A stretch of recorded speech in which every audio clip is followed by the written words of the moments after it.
escape is a basic escape, a simple one, and it covers 3 criteria. It works for a jiu-jitsu match, it works for a no-gi match, it works for a self-defense or an MMA situation. I don't like having moves that only work for jiu-jitsu.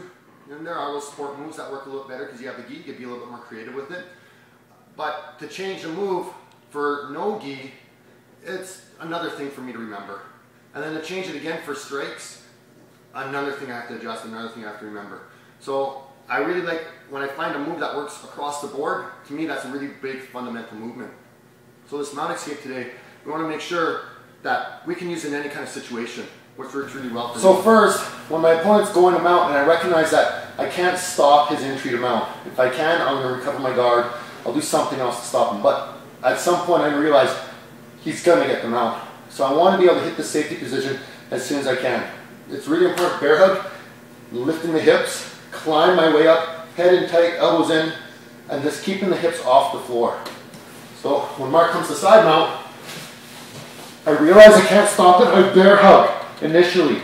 Okay? My bear hug will help keep his weight forward. If Mark sits up, this is going to be a lot more dangerous for me. He can stop, he can start punching me, headbutting me, looking for submissions.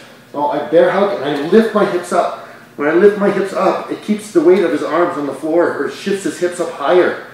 I'm going to climb, climb, climb till my hands, both sides are on his traps, and I squeeze my elbows in just to make a connection here. My hips are still up. My head is in tight, and I'm keeping the weight onto his arms.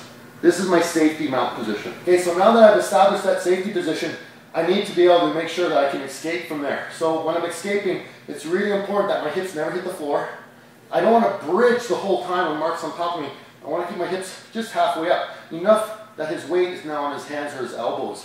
When I feel his weight shift to one side, it's going to pin his elbow to the floor or his hand to the floor, so he can't move it as easily. That's the side I'm going to drive over. So my hips are here to start with, but I'm going to walk with this and drive, drive, drive until I feel something's digging to the ground on either side. Then I'll drive him over that side. So when Mark goes to dismount, bear hug, hips up, climb, climb, climb, and now I need to feel that weight on the floor, so I'm going to drive until I feel him turn